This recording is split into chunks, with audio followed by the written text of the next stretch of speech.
Since nothing seems to be going on, we can just carry on with what we were doing. The bell ringing was probably just a mistake. Let's get back to work and stay focused. Because this is independent work, working solo. I don't think we need to talk it out. How is this paragraph organized? Is it written in chronological order, or does it show cause and effect? Tell me what you think. Actually, now that I look at it again, that information doesn't really show up in this paragraph. Since it was my first time, I didn't quite have the hang of it yet, so it took much longer than I expected. The wire kept slipping and coming off the hook. If I were just about 5 centimeters taller, it would have gone a lot more smoothly. Excuse me, just passing through. Squeezing by, excuse us. Thank you for coming to me without starting a fight, without yelling, and for raising your hand to tell me what happened. I'll talk it over with that student and figure it out. Only Chromebooks go on the shelf. Everything else needs to be put away in your backpack or set down on the floor.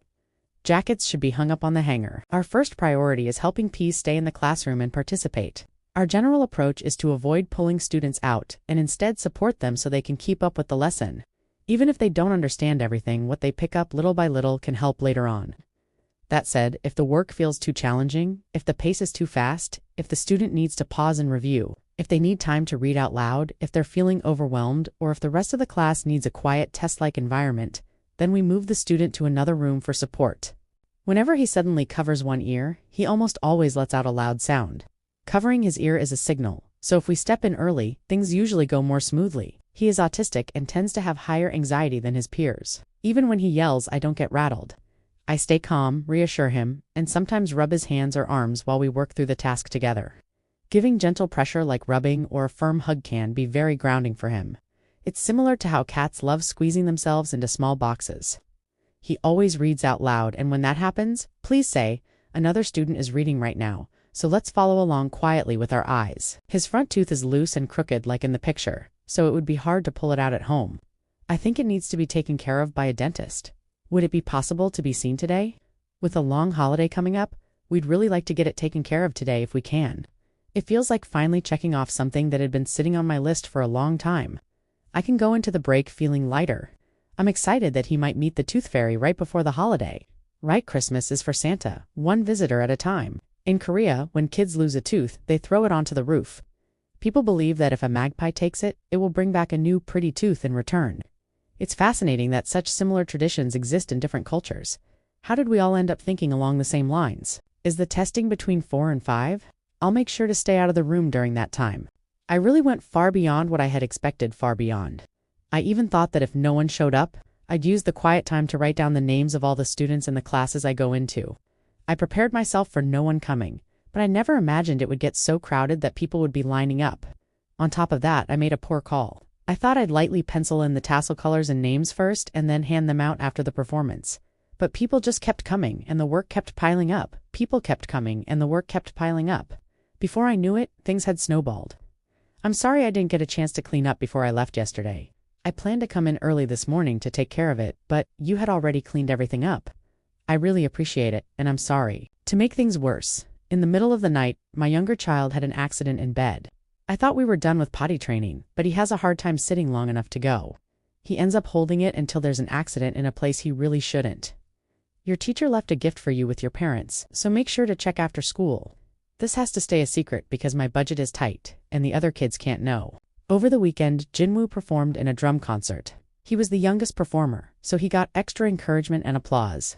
He felt a little shy about playing in front of a crowd at first, but he ended up enjoying it. I think he wants to get better and play like the older kids. I'm glad he's starting to dream big. My husband said he teared up watching Jinwoo stick with it and finish strong, even after making a few mistakes. Taking care of one child, or even two, is a completely different story from managing a whole group.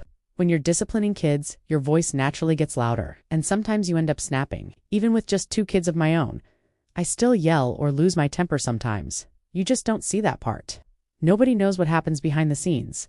Still, I really appreciate you thinking highly of me. Good for you. That was a great choice. I know how hard that was. It's going to do wonders for your mental health. I know I'm already aware of it.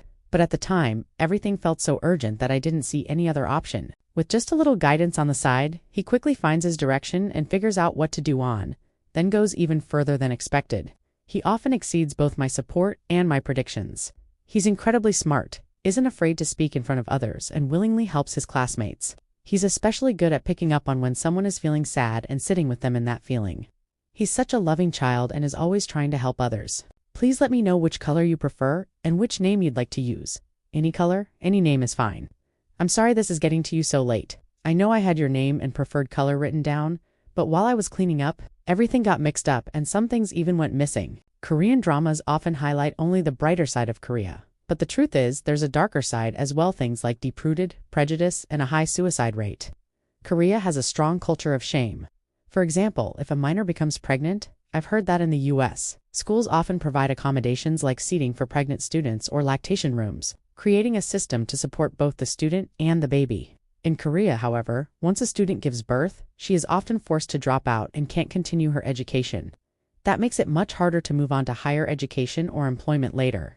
Unable to withstand the stigma and judgment, being labeled as morally fallen, there are tragic cases reported where babies are abandoned or even killed shortly after birth.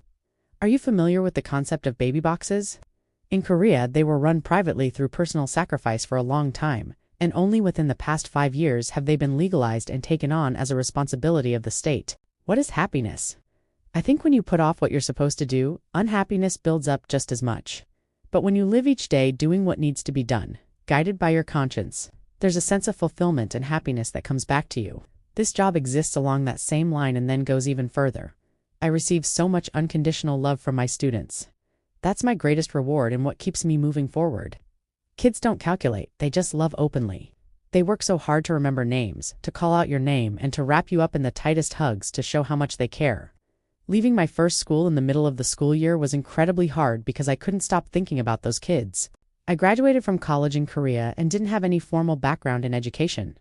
After graduating, I worked at a bank. I applied to several schools in the US, but I didn't make it past the paperwork stage anywhere. Then one day, I saw a job fair announcement in an email from my oldest child's school. I went that very week. The people who wanted to interview me right away were the department chair and the principal. There wasn't an opening at the time, so I just introduced myself and left. A few weeks later, I got a call. It wasn't the position I wanted, but I started as a long-term substitute. A few months later, the school approached me and offered me the role I had originally hoped for. My salary increased, and I became eligible for benefits and a pension. That's how my career began. When I think about it, I'm proud of myself.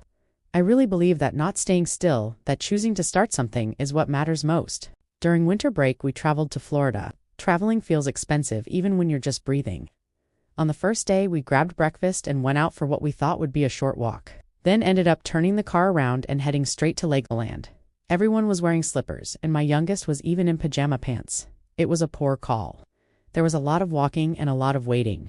The kids' favorite attractions were Ninjago and the area where they could drive cars and earn a driver's license.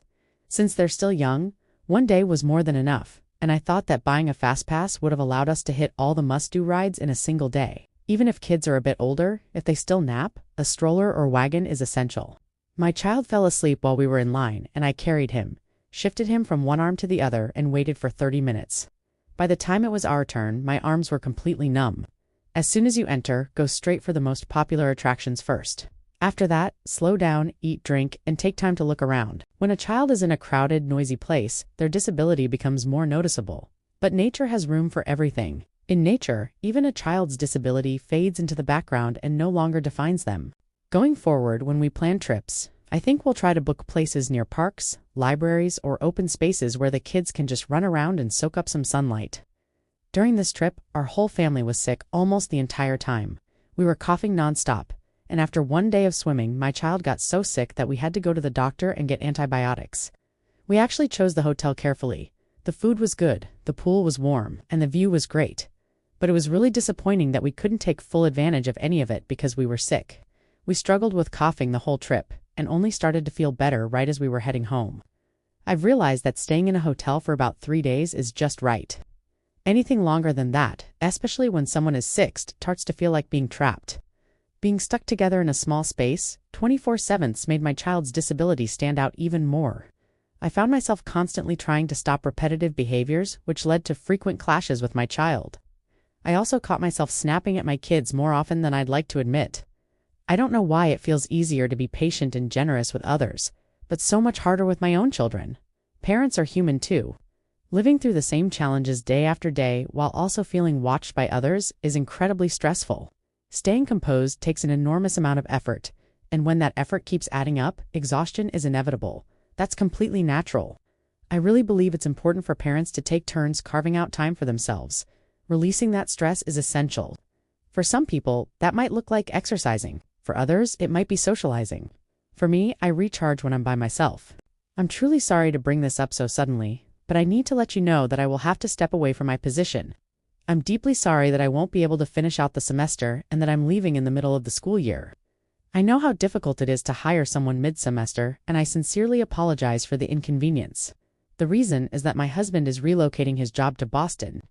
We considered having the children and me stay here until the semester ends while he moves on his own, but our children are still very young, and managing everything by myself would be overwhelming. The financial strain of running two households is also significant. More importantly, I believe living together as a family is better for our children's emotional well-being. As we prepare to move, I want to make sure Jinwoo continues to receive special education services at his new school. Will we need to reopen his IEP in order to transfer services?